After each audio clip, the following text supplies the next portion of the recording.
que se vayan conectando otros, los vamos a ir dejando pasar. Primero que nada, agradecerle a los presentes, agradecerle obviamente en especial a Nico que nos da este rato para poder conversar así en un ambiente súper informal y entre casa, nunca mejor dicho, ¿no? Porque el home office y el COVID también generó eso. Pero bueno, hablar de este tema de levantamiento de capital, de inversiones y bueno, que nos puedas transmitir tu experiencia. Recordarles también que, como en general estamos haciendo estas actividades, para quien quiera, en el chat puede poner su mail y le hacemos llegar un link para tener un POAP de esta charla, que es un certificado en la blockchain de asistencia a actividades. Así que lo que estamos haciendo, todas nuestras actividades tienen un POAP dropeado y de alguna forma va quedando como una especie de pasaje y recuerdo de las actividades que se participaron de la tribu. Así que Nico, también si vos querés tu POAP y tu cara en la blockchain, podemos mandártela a tu mail también. Después simplemente se necesita poner la MetaMask en el sitio de POAP para digamos que quede el POAP en la billetera de cada uno. Bueno, para meternos en tema, bueno, tengo la suerte de conocer a Nico hace muchísimos años, nos une una amistad y una amistad muy, muy especial también con el hermano de Nico, así que es una persona muy querida y que además admiro un montón. Y de hecho me gustaría, Nico, antes de meternos en tema de inversiones, que nos hagas, si podés, un breve repaso de tu vida, que ha sido bastante loca y que ha recorrido distintos caminos y que creo que también vale la pena para quienes estamos acá conocer un poco de vos. Así que bienvenido y si querés contarnos un poquito de tu historia, de cómo llegaste hasta donde estás hoy, hasta esta industria. Bárbaro. Antes que nada, obvio, gracias, Pablito, por invitarme. En general, me parece que todo lo que tenga que ver con armar comunidad a mí me parece fundamental. Creo que mirando a futuro es lo que va a diferenciar a los grandes winners del resto, ¿no? Nada, yo mi historia rápido, viví en México y en Venezuela de chico, después empecé mi vida, estudié en Argentina, como obviamente mi acento ya me delató. Y en el primer semestre de la universidad me topé con una ONG, una non-profit que estaba recién arrancando, que se llama Techo, un techo para mi país, que supongo que acá varios deben conocer. Y momento súper cliché, pero me cambió la vida, me cambió a mí, aspiraciones y demás, y le terminé dedicando 7 años a Techo, los primeros 4 basados en Argentina, y los otros 3 me vine con un pasaje de ida y sin visa a armar Techo acá en Estados Unidos, que es una historia para otro momento. Y después me termino yendo de Techo por una cuestión de ciclo cumplido, y me termino metiendo en este mundo extraño de Venture Capital, que creo que en ese momento no sabía ni lo que significaban ni las siglas VC, ni el término Venture Capital, ni nada por el estilo, porque 3 de mis 4 directores, es decir, los que estaban en el board de Techo, eran inversores ángeles muy activos, nos había gustado laburar juntos, y empezamos a coinvertir en emprendedores y demás, y un par de esas primeras inversiones, el impacto, un poco lo que yo vi era que el impacto que tenían, la velocidad a la que se movían y demás, era realmente impresionante. Y además de estar expuesto todo el día a ideas nuevas y gente que está apostando literalmente sus vidas por lo que creen, ¿no? Entonces, un poco la combinación de todo eso me llevó a decir, esto es lo que yo quiero hacer por el resto de mis días. Me termino yendo a estudiar en un intento fallido de seguir a mi mujer, que es médica, y acá para el tema de la residencia hay un sistema que es casi de lotería. Así que yo apliqué al MBA en un intento de terminar en el mismo lugar que ella, cosa que no funcionó, porque ella quedó en Miami, razón por la cual vivimos acá. Y Harvard me termina dando una beca del 70 y pico por ciento para hacer el MBA, que imposible decir que no. ¿Eso qué año fue, Nico, para poner contexto del tiempo? Esto fue 2015, 2016. Y de ahí trabajé en un fondo que se llama Resolute Ventures, que me encantó, y me hace una oferta súper interesante, pero necesitaban que yo esté tiempo completo en San Francisco. y a mi mujer le queda un año más en Miami, ya el tema de la distancia, la verdad nos tenía cansados a los dos. Yo les planteo la posibilidad de estar basado en Miami y me dicen, Miami, ¿qué vas a hacer en Miami? No hay nada. Y esto antes de que Miami sea cool, antes de que remote y híbrido y demás sea una tendencia, pero me dice, mira, andate a Miami, soluciona tus temas, súmate después. Yo dije, bueno, tengo un año donde puedo intentar un montón de cosas, si nada funciona, nos mudamos a San Francisco y o sea, mi mujer busca un laburo allá y listo. Historia un poco más larga, pero decidí ver si podía levantar un fondo y así es como nace Ánimo. El primer fondo de Ánimo es de 60 millones de fin del 2018. Y dado que esto está siendo grabado, no puedo hablar mucho más de lo que acaba de suceder, pero pronto habrá nuevas novedades acerca de cómo seguimos como fondo. Y nada, nosotros lo que hacemos es que invertimos en etapa pre-seed y seed, o semilla y pre-semilla, supongo que sería en español, que son las etapas más tempranas, es decir, más o menos un tercio de lo que hacemos es en etapa PowerPoint, preproducto, pre-nada, por ahora enfocado 100% en Estados Unidos, más por un tema de foco, es decir, somos dos en el equipo de inversión, aunque sea gracioso decirle equipo a dos personas. Así que con el primer fondo decidimos que nos tenemos que enfocar y por eso el foco fue 100% Estados Unidos. Con el segundo fondo vamos a ser un poco más oportunidades en LATAM.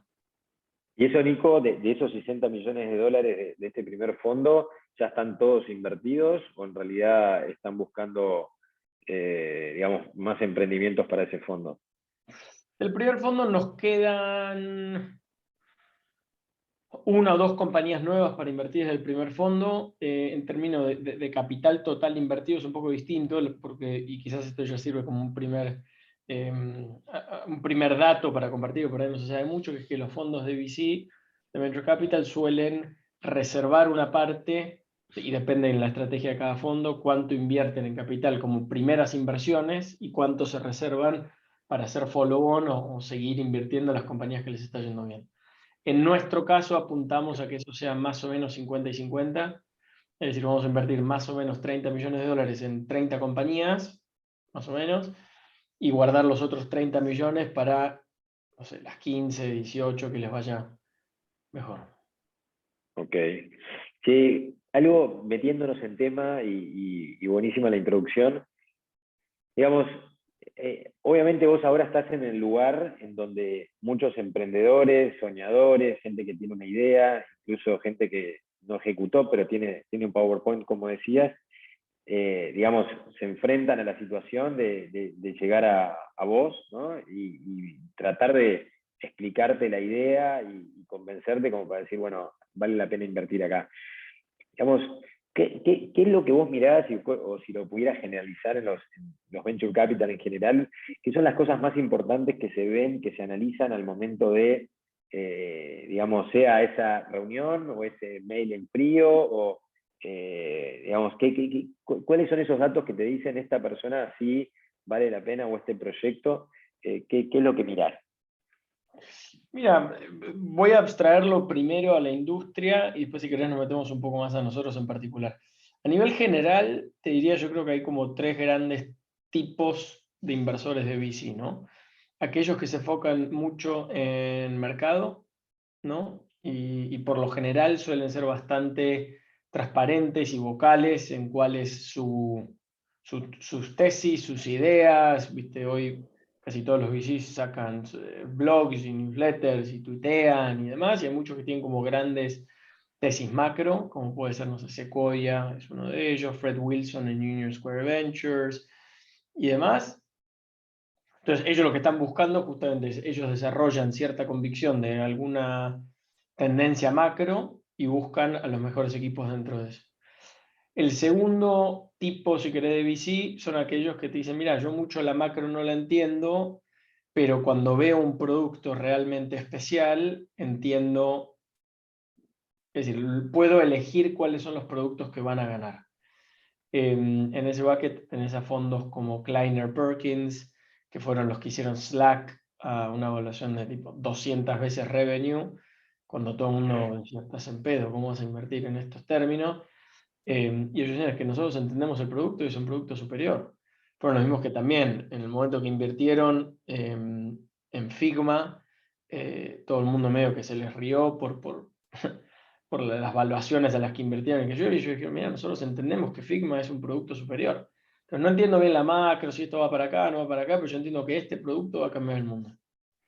Y el tercer bucket, te diría, es el tipo de inversor que se enfoca más en las personas, que te dice, mira, la macro yo demasiado no, la verdad que no tengo convicciones macro, no tengo necesariamente el detalle para entender los distintos productos, pero entiendo que cada tanto aparece un founder que cambia todo, que incluso cambia la macro, que incluso puedes pensar en, no sé, antes de Facebook hubo un montón de intentos de redes sociales durante años.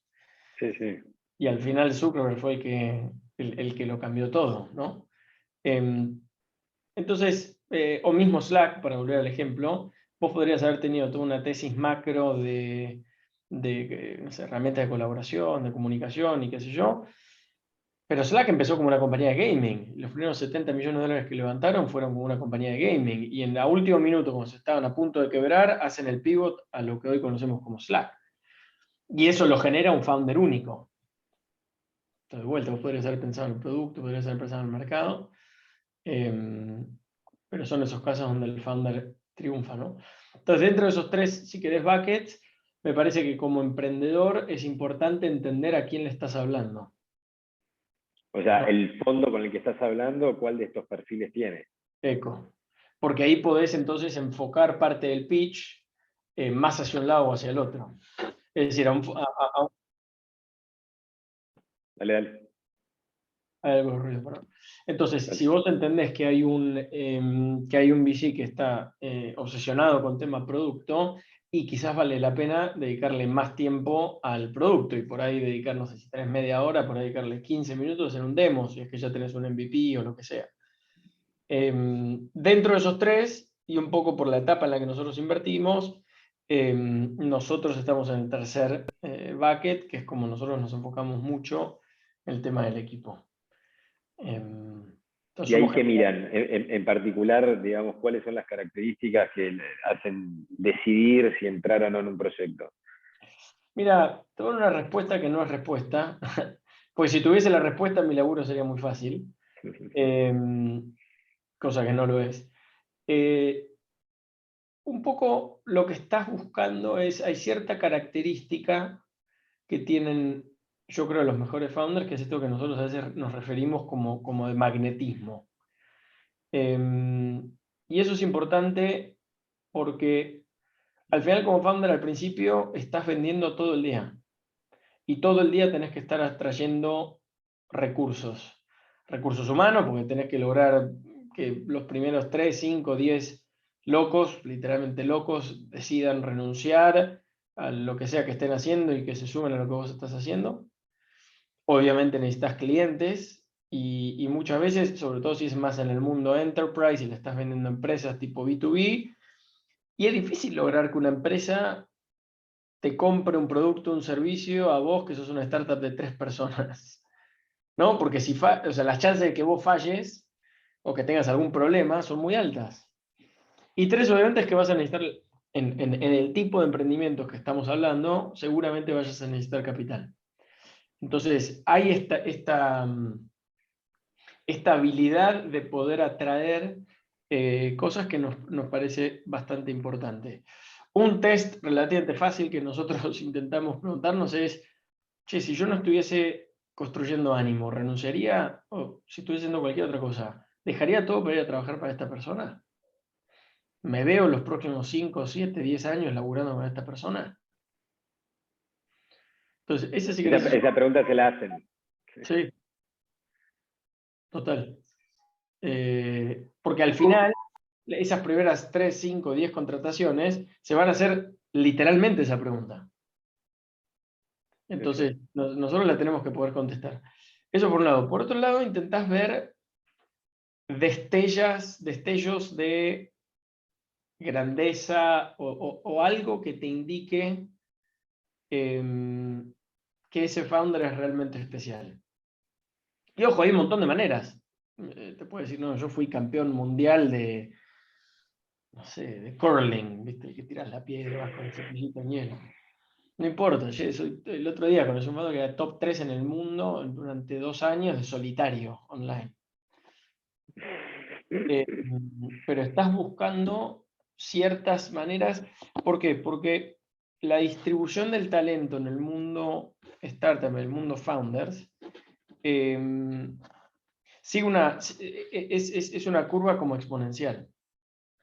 Que de hecho lo ves en los deportes también, ¿no? Es decir, la diferencia entre Cristiano Ronaldo y Messi y el próximo es abismal. En el tenis, la diferencia entre Federer, Djokovic, Nadal y el próximo es abismal. Entonces, no alcanza con tener un founder que sea top 95%, no alcanza con un founder que sea top 99%. Estás buscando realmente a ese top 99,9999%. De hecho, lo ves en Latinoamérica en los founders. Es decir, hoy el market cap de Mercado Libre de Newbank versus el tercero, estás hablando de 10, 100, 200 veces de diferencia. Está bien que ahora estos días todo se hizo medio crosta, ¿no? Pero a grandes rasgos estás buscando como ese founder que es realmente, o que tiene la capacidad de ser ese uno en más de un millón. Nico, le quiero dar la palabra a Johnny, que está levantando la mano. Johnny, abrí audio nomás. Ok, en primer lugar, Nico, nada, un gustazo que puedas compartirnos estos momentos, todo el conocimiento que tienes y poder tener el punto de vista desde un bici, porque usualmente tenemos el punto de vista de hablar con otros emprendedores y todo. Yo actualmente estoy trabajando para una startup que, bueno, hace PropTech, se llama Viviero, tenemos buenas ventas, todo, pero ahorita estamos en levantamiento de capital y me gustaría preguntarte, que estamos reuniéndonos con ¿qué consideras que son puntos claves de llegar a impactar, de llegar a conectar? ¿Qué es eso que tú dices? Esto puede ser una variable que se repite constantemente entre el 99, dentro del top 99 que hemos estado hablando. Mira, vuelvo a la respuesta, no respuesta, que es algo muy, muy extraño que pasa en el mundo de VC. Yo por un lado tengo que lograr desarrollar ciertos modelos mentales para poder procesar la cantidad de cosas que vemos, ¿no? Porque nosotros vemos, depende del año, entre 4.000 y 5.000 compañías e invertimos en 6 o 7 nada más. Entonces, y no tengo tiempo para dedicarle el tiempo de due diligence profundo a las 4.000 o 5.000 que veo en el año. Entonces yo necesito pequeñas rúbricas para ir acotando ese universo de manera rápida. Y obviamente me voy a equivocar. Y a mí el falso negativo, es decir, no invertir en una buena compañía, al final no me quema tanto el bocho, porque yo sé que me voy a perder de muchas de las buenas. Yo al final necesito suficientes buenas adentro del fondo, no necesito hacer todas las buenas que pude haber visto. ¿Entiendes? Entonces, por un lado necesito ir encontrando esos patrones y esa rúbrica y esos modelos mentales. Ahora, por otro, los grandes founders rompen con todos esos moldes. Entonces, por un lado, tenés la necesidad de ir encontrando estos patrones y por otro lado, tenés que tener la mente abierta de el próximo, poner el nombre que quieras, puede que sea muy distinto a todos los que vinieron antes. Y de hecho, si ves la camada de emprendedores de universidad, los de Snapchat, los de Uber, los de Facebook, obviamente, y demás, fueron la primera generación. Antes de eso, el founder arquetípico era hombre blanco de 40, 50 años que venía a trabajar 10, 15 años en IBM, Microsoft o no sé qué. Entonces, si vos en tu modelo mental estabas con ese patrón, te hubieses perdido a toda esa gran camada de emprendedores de 18, 19, 20 años.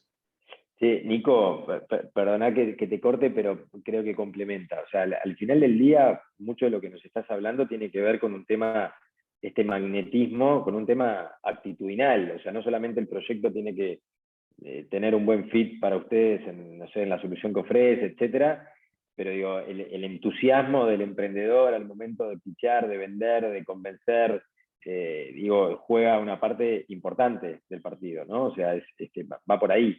Y en ese sentido te pregunto, cómo ha cambiado también todo este ecosistema ¿no? digamos, de home office, o sea, donde hay menos reuniones y donde quizás la venta de un pitch tiene que ser en una call como esta.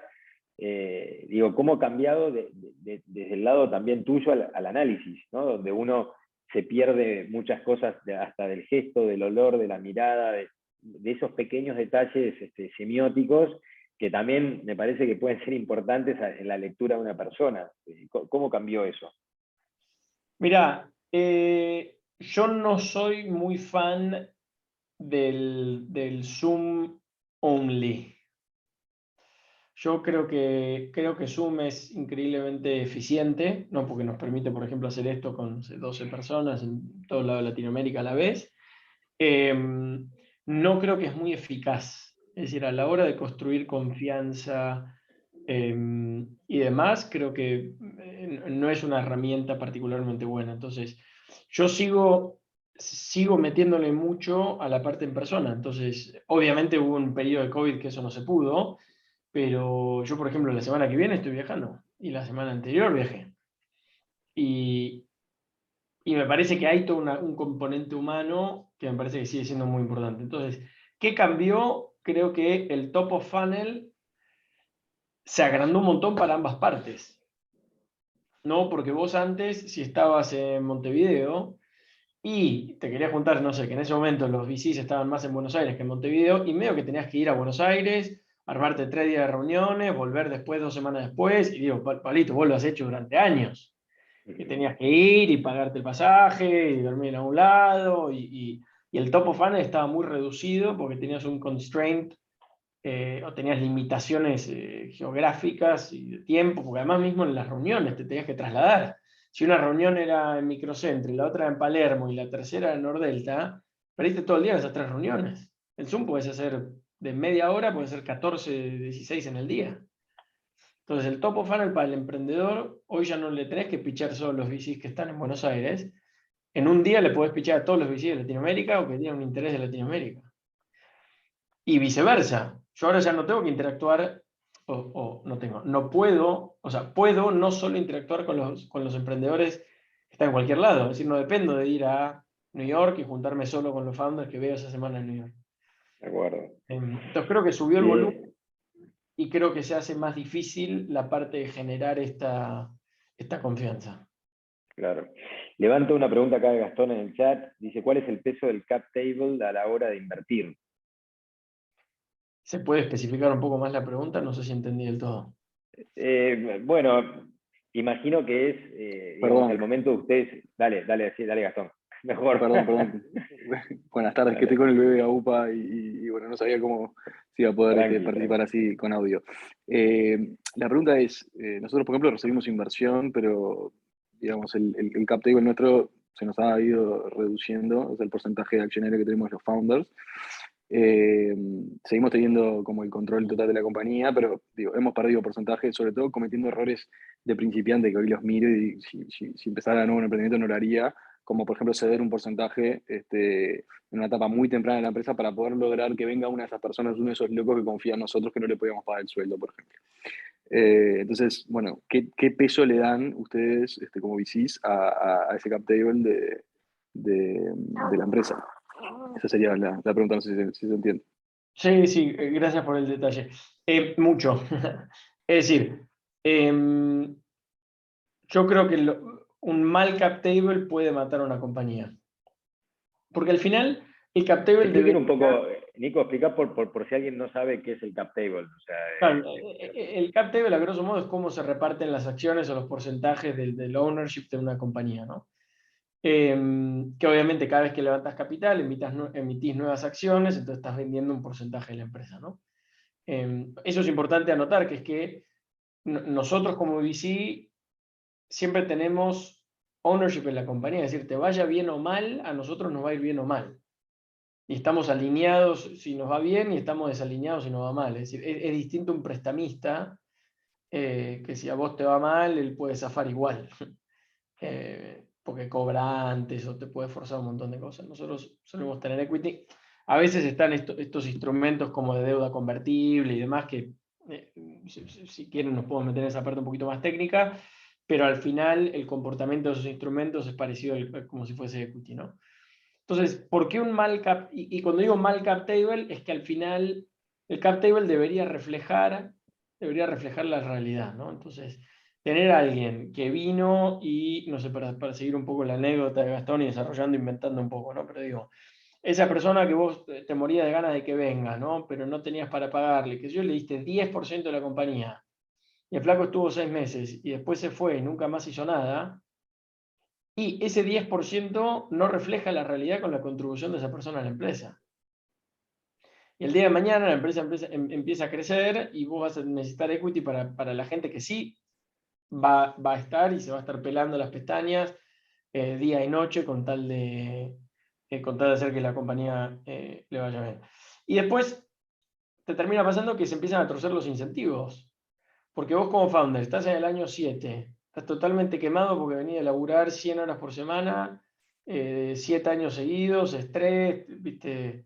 No ves a tu familia, todo lo que es la vida de founder, que es durísima, y tenés 5% de la compañía. ¿Sabes qué? Ya está. Cuelgo los timbos, me voy a laburar a Google, que me pagan bien, laburo de 9 a 5, me hacen la tintorería y me dan suya en oficina. Pues por 5% no vale la pena. Entonces te empezás a desalinear con el futuro de la empresa.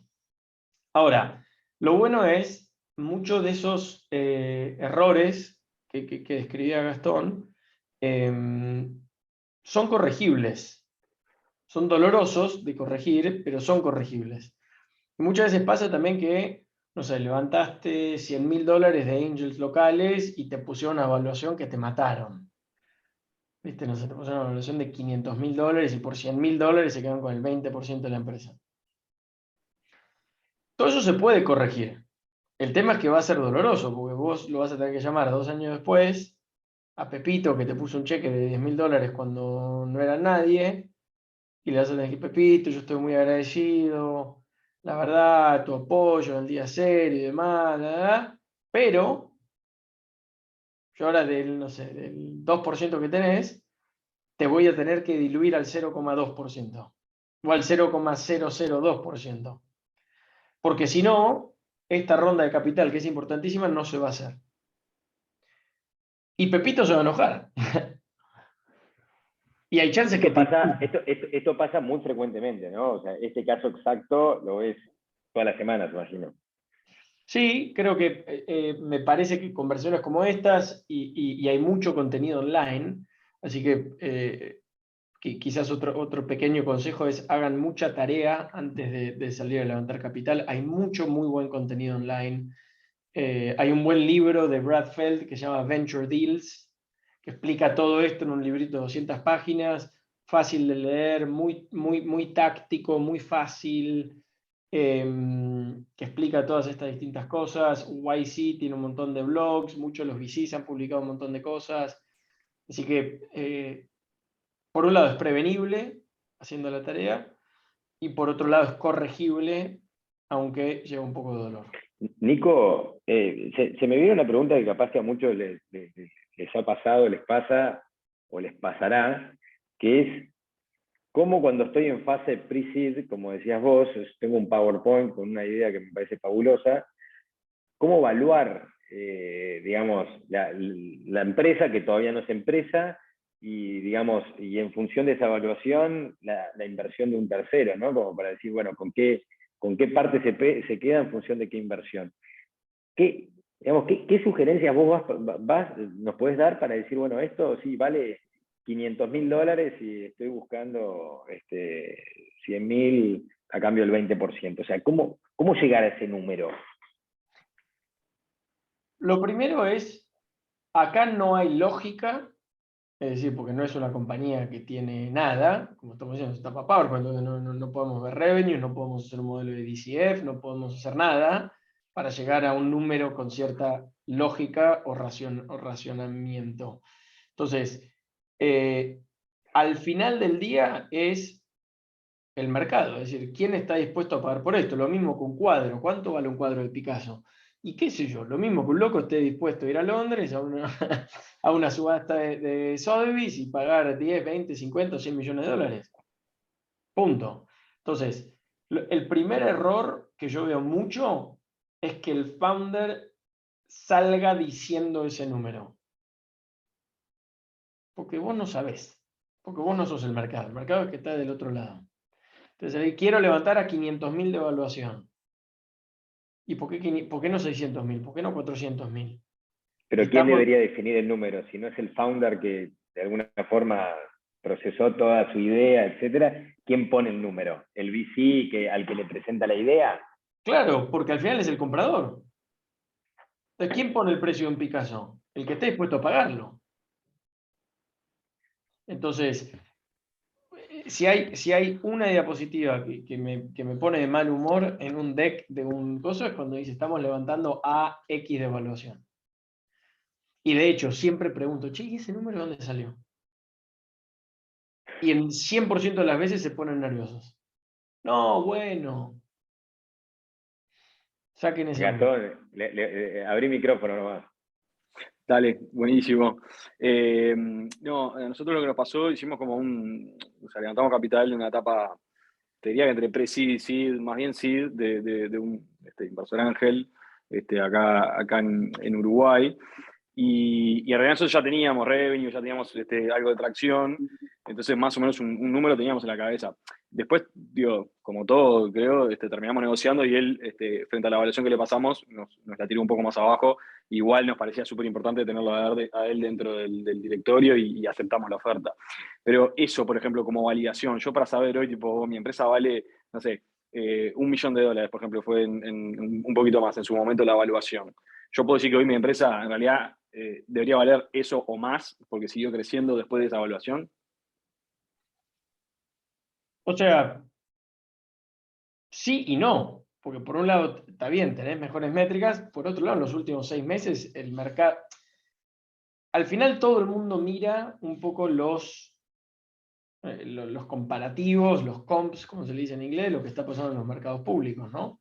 Entonces vos ves hoy, me decís, che, somos una compañía de lending para no sé qué. Y te digo, mono, Affirm bajó 95%. Shopify triplicó ventas, quintuplicó free cash flow y vale exactamente lo mismo que hace 3 años. Entonces, vuelvo a lo mismo. Claro. Valés 3 veces más y qué sé yo, si alguien está dispuesto a pagarlo, sí. Y si no, no. Entonces, yo un poco como lo pienso es, uno, no salgan ustedes con el número. Primer punto. Segundo punto, como todo esto es el mercado, hablen con otros emprendedores que hayan levantado hace relativamente poco. Porque al final es como cuando vos querés vender tu casa, ¿no? Obviamente tu casa es única, porque no hay otra casa en esa misma dirección, en esa cuadra, que mira al norte, que tenga 4 cuartos, que tenga 500 metros de los... Ahora, si vos mirás y decís, che, en mi mismo barrio se vendieron 10 casas en los últimos 6 meses, y bueno, me empiezo a acercar al número. ¿Entiendes? Porque digo, y en este barrio, las casas que miran al norte, que tienen 4 cuartos, que yo, se venden más o menos en un palo. Entonces ahí empezás a sacar un poquito qué dice el mercado. Y después te a negociar. No, y algo que se me venía a la mente en esto de no presentar el número, el emprendedor, pero de todas formas, y quiero hacer te quiero hacer esta pregunta porque quiero dividirlo en dos. Una cosa es el número del que pretendo de la evaluación y digamos, general que estoy pretendiendo de mi empresa, pero otro que acá lo vería en realidad yo con ojos correctos si fuera el VC y un emprendedor tengo enfrente que me está contando su proyecto, que me presente el número de la plata que necesita para lograr sus objetivos, ¿no? Necesito $200.000 para contratar 10 personas, hacer tal y cual cosa. O sea, no te estoy diciendo cuánto es mi evaluación, sino te estoy diciendo cuánta plata necesito. Eso sí lo ves con buenos ojos, porque eso es lo concreto. ¿Cuál es la tarea que yo me llevo después de esa llamada? Si es una oportunidad para invertir $100.000, $500.000 o $3 millones. Entonces yo tengo que saber cuál es la oportunidad. Y obviamente ese número yo lo necesito para entender de qué estamos hablando. Y como vos bien decís, Pablito, la pregunta siempre es ¿a dónde estás yendo? ¿No? Entonces, a ver, el slide de uso de capital y me decís, bueno, vamos a levantar $500.000, $300.000 lo vamos a gastar en sueldos, $50.000 en viaje, eso mucho no me importa. Ahora, lo que yo quiero ver es un plan para decir, acá estamos hoy, digamos etapa PowerPoint o en tu caso Gastón con ciertas métricas, estas son nuestras métricas hoy, y para poder levantar la próxima ronda de financiamiento, nosotros tenemos que llegar a estas métricas. Tenemos que crecer revenue en tanto, tenemos que subir la eficiencia de marketing tanto, tenemos que lograr, o sea, que el net, justo en lo que es B2B, se habla mucho de una métrica que es Net Revenue Retention, que es, o sea, son las renovaciones menos las cancelaciones, más los upsells, es decir, expansiones de contratos. Entonces tengo que subir, hoy estoy en 110% de Net Revenue Retention, tengo que subir a 130%, y para lograr todo esto tengo que lanzar, no sé, 2 features más en el producto, y para eso necesito, no sé, dos ingenieros más de backend, necesito alguien de Customer Success, porque ya tenemos 10 clientes y no los puedo manejar todo yo. Entonces, para ir de acá a acá, voy a necesitar contratar a esta gente, hacer estas inversiones, y esos son $500.000. Ahora, lo que no haría es, estoy levantando $500.000 a una evaluación de 2 millones. Ese es el error, ese segundo paso. Está clara la diferencia. Es decir, che, yo estoy dispuesto a vender $500.000 de mi equity. ¿Cuánto estás dispuesto vos a pagar? Si me dices un precio muy bajo y te digo, no, yo ese precio no estoy dispuesto a venderte mi equity. Claro. Dale, Gastón, dale. Abrí micrófono. Perdón, si estoy intenso me avisan. No, es parte de la idea, así que dale para adelante. Dale. Nico, una consulta que está, no sé, capaz que asociada con esto último que estabas diciendo, porque había escuchado por ahí como que está bueno, yo qué sé, si ahora, por ejemplo, voy a levantar una serie A, había escuchado por ahí como que está bueno ya saber, bueno, mi serie B, de cuánto planeo que va a ser, o es algo que como que se coordina con el VC, o que el VC ya está esperando, tipo, bueno, yo voy a invertir en esta serie A tanta plata, pero sé que la serie B, va a ser de tanto. ¿Eso es así? ¿Cómo lo estiman? ¿Cómo se piensa eso? O sea, a mí pasa que ese número suele, o sea, es más ficción todavía, ¿no? Y digo, si vos ves para atrás cómo está cambiando el mundo los últimos 6 meses, cómo cambió hace 2 años y medio con COVID y demás. La última semana, los últimos 3 días. O sea, entonces vos me decís, no, estamos levantando capital ahora y en 18 meses voy a levantar $40 millones en una serie B, te digo, bueno, vos debes tener la bola de cristal, porque yo en 18 meses no sé si el mundo se viene abajo, si hay una guerra nuclear, digo, qué sé yo. Ahora, sí nos tenemos que poner de acuerdo, vuelvo al punto de los milestones, ¿a dónde vamos? Y ese sí tiene que ser un destino que estemos de acuerdo. En el medio pueden cambiar un montón de cosas. Es más, las compañías que levantaron, por ejemplo, Serie B, para usar tu ejemplo, en los últimos 6 meses o 12 meses, les cambió el universo. Porque en growth, es decir, en estas rondas grandes, ahí sí el dolor de todo lo que está pasando en los mercados públicos ya se siente de manera severa. Entonces, una compañía que levantó una serie B hace 6 meses, decía, bueno, mirá, prendo fuego todo, prendo fuego capital, lo único que importa es crecer, y en 12 meses se van a levantar 100 millones, viste, 100 palos con una serie C, y hoy te cambió el mundo. Y hoy el mundo te está diciendo, no, ya no es más growth, hoy es profitability. Necesitas buenas unit economics y sustentabilidad de los números y eficiencia de sales and marketing. Y vos decís, no, pero pará, yo hace 6 meses acordé con mi VC que la serie B iba a tener estas métricas. Y sí, hermano, pero te cambió el mundo. Entonces, ahora, ¿qué tenemos que hacer? Tenemos que echar gente. Por eso ya hubo varios anuncios. Me prepararía para leer muchísimos más anuncios de layoffs, de despidos relativamente generalizados. Porque todas estas empresas de repente tienen que cambiar de un paradigma al otro, y eso que ellos pensaban que lo iban a lograr en 12 meses priorizando solo el paradigma de crecimiento, ahora van a necesitar 3 años para cambiar el foco a sustentabilidad. Y ese es un cambio doloroso. Entonces el punto, quizá me fui por una tangente, pero el punto es, no me parece que tenés que hablar de la primera ronda o la ronda que está enfrente tuyo pensando en el monto ni los términos de la próxima. Sí, Santiago, abrí micrófono nomás, tranqui. Hola a todos, ¿cómo están? Santiago de Colombia, gracias por este espacio. Me llama mucho la atención que es un espacio en donde no hay tantas personas, porque así también creo que podemos tener una conversación muy amena. Yo soy cofundador junto a Johnny, que bueno, está por acá, de Vividero. Nosotros renovamos virtualmente viviendas usadas inacabadas para que el usuario compre y nosotros reformemos. Actualmente estamos en una ronda pre-seed de $750,000 y hace muy poco la abrimos. Tengo ciertas dudas con respecto a la etapa de abrir una ronda, porque según lo que hemos aprendido, puede haber una forma y una estrategia de poder acercarse a fondos de una manera ideal, en donde lo que hemos aprendido es que debería haber cierto orden en la prospección y acercamiento, en donde primero se tengan ciertos ángeles, después un lead investor, y ya cuando se tengan ambos, poder llegar a otros fondos para poder completar la ronda. Mi pregunta es, ¿esto siempre tiene que ser así o utilizar estrategias en donde, muy relacionado a lo que dice Nico, puede llegar a cambiar esa evaluación con respecto a la etapa en la que entra el fondo para poder iniciar a completar esa ronda para poder finalizarlo? O sea, todavía tenemos muchas dudas con respecto a cómo podría llegar a ser ese orden de completar la ronda, sabiendo que los primeros siempre van a ser los que más riesgo asuman, o por lo menos los más lentos de poder ingresar. Entonces, mi pregunta es, ¿qué piensan de esto y qué orden debería ser ideal para iniciar la apertura de una ronda para que se pueda completar de forma eficiente? Mira, lo primero es entender que al momento de fondear, todos deberían fondear a la misma vez. Es decir, yo no tomaría, es decir, si vos necesitas $750,000 para ejecutar en el plan, ¿sí? Y mañana te juntás con 3 angels que te dicen te ponen 25 cada uno, tenés 75, yo no tomaría ese capital. Lo tomaría una vez que ya tenés, es decir, nosotros por lo general pensamos cada ronda con cuál es la ronda ideal, digamos 750, y cuál es el mínimo con el cual podemos ejecutar la estrategia. Y cerremos y tomemos el capital una vez que llegamos al mínimo.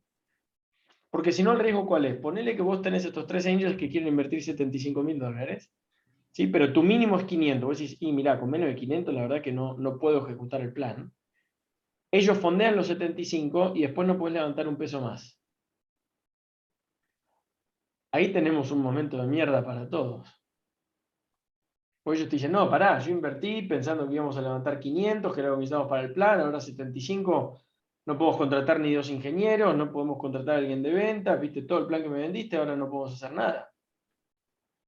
Entonces, más allá del O sea, orden, esos 75 no te ayudan a llegar a los 500, sino que quizás hasta te los impiden. Digamos, esa es un poco la lectura. si no llegas a los 500 tenés un problemón, porque no puedes ejecutar en la estrategia. Es decir, es como estar dispuesto a empezar a jugar un partido de fútbol con 8 jugadores, esperando que los otros 3 están en el bondi y ya llegan. ¿Qué pasa si no llegan, el bondi choque y no llegan nunca? Vas a jugar un partido con 8 jugadores. ¿Entendés? Entonces, sería bastante disciplinado en cuál es la ronda ideal, cuál es el mínimo de la ronda para poder ejecutar la estrategia. Y recién ahí estás dispuesto a tomar el capital. Antes de eso, que firmen los documentos y hay un acuerdo non-binding y lo que vos quieras, pero no tomaría el capital hasta que está listo. Ahora, la mecánica, no sé, hay 1000 maneras de hacerlo. Creo que siempre además depende mucho de cuál es tu red de... Optimizaría por la velocidad, porque me parece que algo que muchas veces no se termina de entender es que el activo más valioso que tiene una startup es el tiempo de los founders. Entonces, ¿cómo invertís ese tiempo? Sobre todo al principio, donde, no sé, supongo que hoy en Vividero son ustedes dos, quizás tienen alguno más. Entonces, cada hora que vos estás haciendo esto es una hora que no le estás dedicando absolutamente nada más. Que es una obviedad, pero en una organización grande las cosas pasan. Entonces, vos podés estar una hora viendo un partido de fútbol y no haciendo mucho en la oficina y las cosas avanzan por inercia. En una etapa pre-seed eso no funciona. Es decir, nada se mueve si vos no lo haces moverse. Entonces, optimizando por velocidad, diría, ok, ¿cuáles las redes que ya tengo? Ya estoy muy conectado en el mundo ángel, creo que puedo levantar capital de ángeles y empezar por los angels. Ahora, me decís, mira, hice YC o hice cierta aceleradora y me pusieron enfrente de 10 buenos fondos que hacen solo pre-seed y empezar por los fondos. Al final, la velocidad es the name of the game. Y después también hay algo que mucho de esto depende, después de cómo armás la ronda, depende de una primer bifurcación, es si tenés el lujo de elegir o no. Porque mucho de los consejos y la sabiduría, además que hay en Twitter y qué sé yo, parte de la base de que el emprendedor siempre puede elegir. Y hay veces que, no sé si vuelvo al ejemplo de Gastón, había un angel que realmente queríamos y por ahí no había otro. Entonces al final vos también tenés que hacer lo que tenés que hacer. ¿Se entiende? Ahora, si sí podés elegir, yo tiendo a pensar que lo más efectivo suele ser tener dos fondos. ¿Por qué? Porque los fondos suelen tener capital para reservas. Entonces, si al último momento no llegaste a los milestones para la próxima ronda, es decir, necesito 6 meses más de caja, y los dos fondos tienen más capital para acompañarte. Si vos haces una ronda de solo angels y te faltan esos 6 meses, tenés un problema. Si es un solo fondo y ese fondo te suelta la mano, tenés un problema. Siendo dos fondos, diversificaste un poquito el riesgo.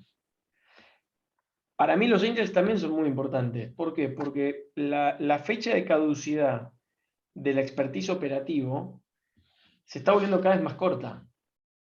Es decir, no sé, Pablito, vos en tu mundo de publicidad y demás, pensá cómo cambió el mundo en los últimos 5 o 7 años. Es otro planeta. Y los VCs, naturalmente, siempre van a estar más desactualizados. Yo la última vez que operé fue hace 5 años, 6 años. El mundo cambió, entonces mi expertise operativo ya casi no sirve. En cambio, los buenos angels están en la trinchera hoy.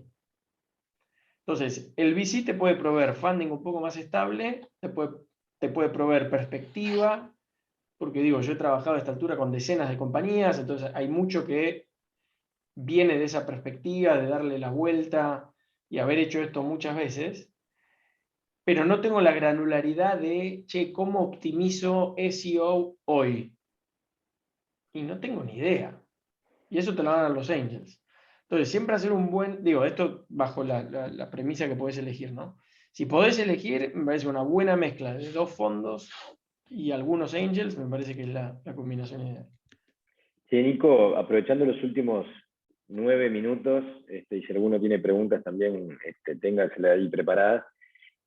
¿Cuál es tu opinión de la asignación de sueldo de los emprendedores en etapa pre-seed o seed, donde en definitiva dice, bueno, de tanta plata que estoy proyectando en mi presupuesto, tanta plata es para mí como sueldo?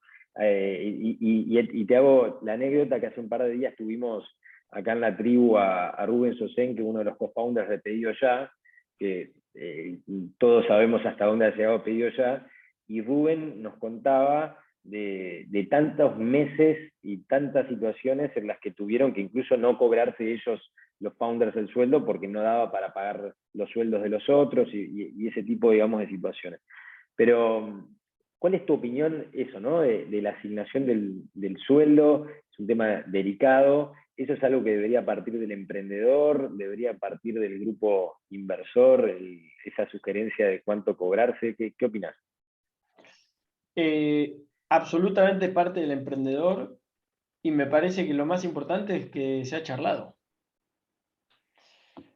Ahora, en el medio, y puede ser que te toque, que tengas que cortar todo. Y puede pasar.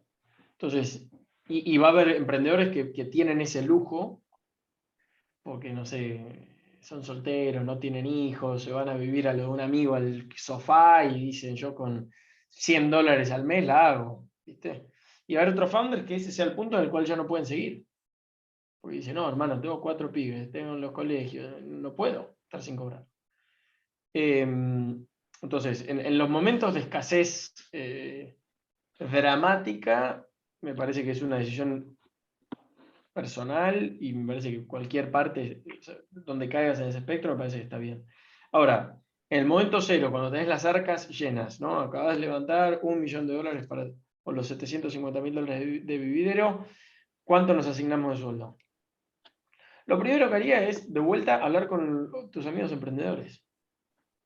Che, más o menos, ¿cuánto se están pagando, muchachos? Porque entonces ahí podés tener una conversación y decís, pará, me parece un montón. Bueno, mirá, hoy la verdad que lo charlé con 10 emprendedores en una etapa parecida, en geografías parecidas, estamos más o menos todos en lo mismo. Entonces, esa me parece una buena base. Y después lo otro es, tiene que ser el equilibrio que yo busco como inversor, es que el emprendedor esté, por un lado, lo suficientemente cómodo para poder estar enfocado en el negocio. Claro.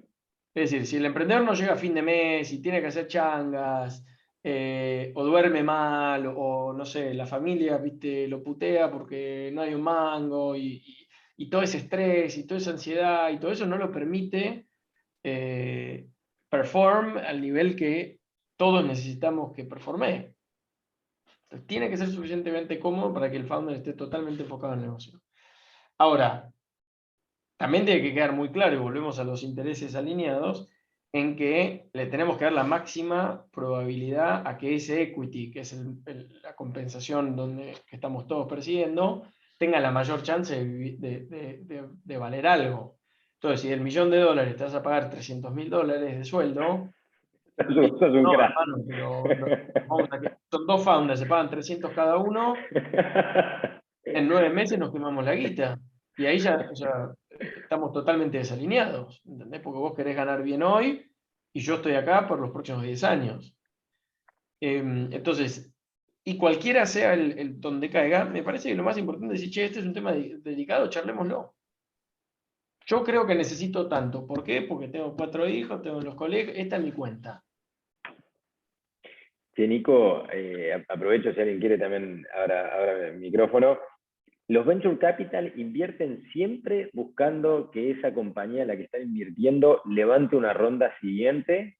O sea, siempre el foco está puesto en más levantamiento de capital, o no necesariamente, y a veces entra un venture capital, la empresa fue creciendo y no levantó más capital y todo bien. O sea, ¿hay algún, digamos, mecanismo definido en este sentido? O sea, en cuanto a la búsqueda futura. No, lo que termina pasando es lo siguiente. Yo como VC estoy dispuesto a tomar una cantidad de riesgo ridícula. Y eso implica que la mayoría de las compañías de mi portfolio van a morir y se van a ir a cero.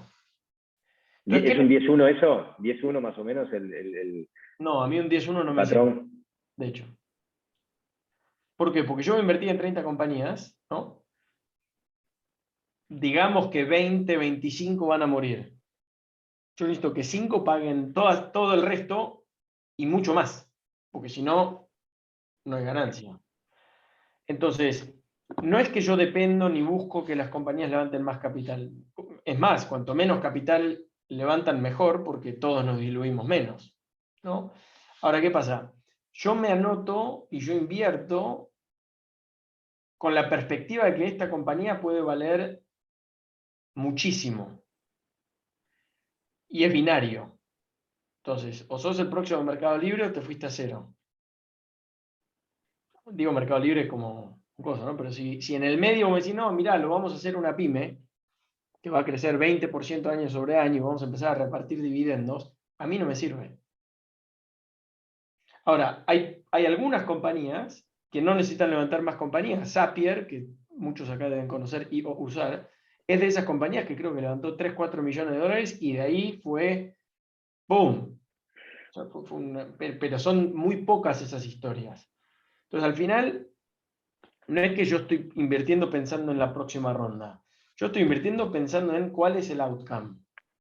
Y digo, si yo necesito que esta compañía de etapa PowerPoint llegue a facturar 100, 150, 200, 300, 500 millones de dólares al año, y seguramente van a necesitar más capital. Porque son muy pocos los casos, y sobre todo el tipo de modelo de negocios, hay modelos de negocios que son más capital intensivos y demás, ¿no? Entonces, algo que es importante, muy importante, es, yo muchas veces hago la comparación que el tipo de capital que tiene un venture capital es como nafta para aviones. Si se lo pones a un avión, bárbaro. Si se lo pones a una cortadora de pasto, explota.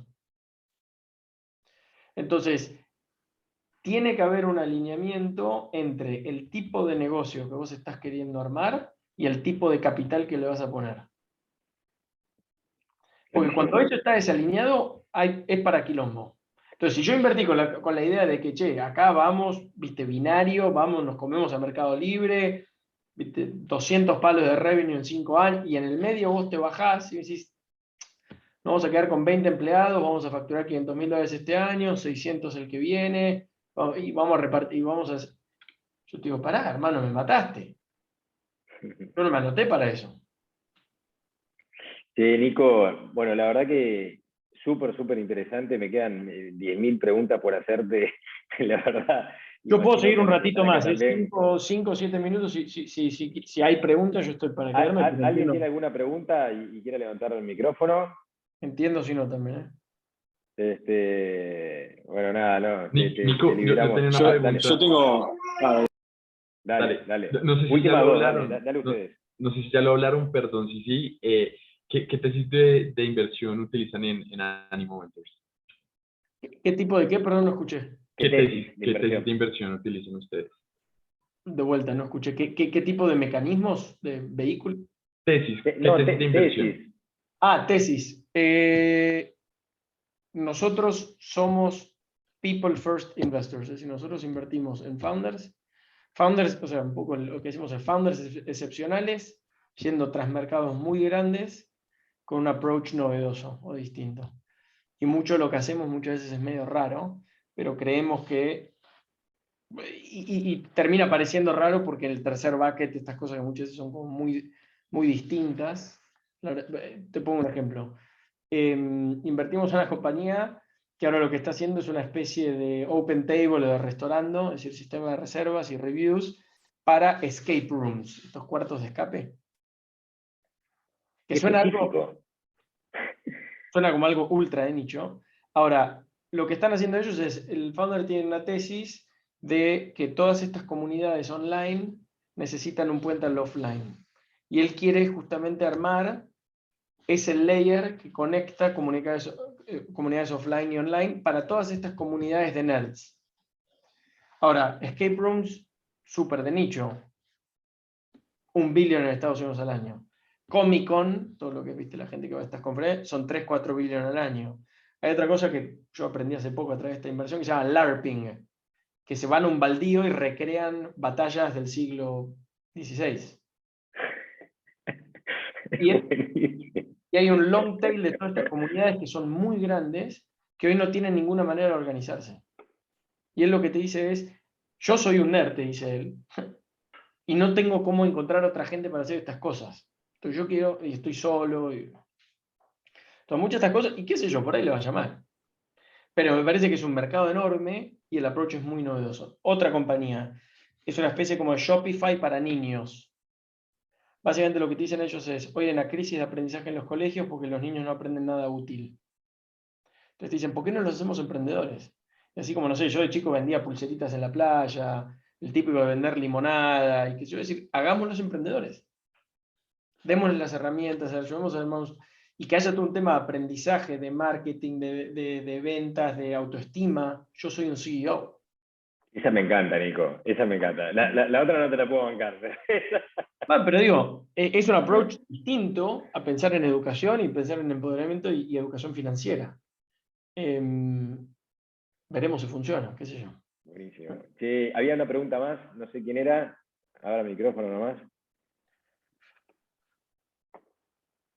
Había, ¿no? ¿Alguien había dicho o estoy confundido? Bueno, nada, no, creo que no. Nico, de nuevo, mil gracias. Bueno, recordarle a alguno más si quiere poner su mail ahí para que le mandemos el POAP. Después de esta charla lo hacemos. Así que va a quedar la cara de Nico en la blockchain para siempre, por la eternidad de los tiempos. Gracias, Nico, por este rato y gracias a todos por sumarse. Gracias por venir y gracias, Pablito, por la invitación. Por favor, abrazos, saludos para Chao, todos. chao, gracias. Chao, chao, gracias. Chao, chao.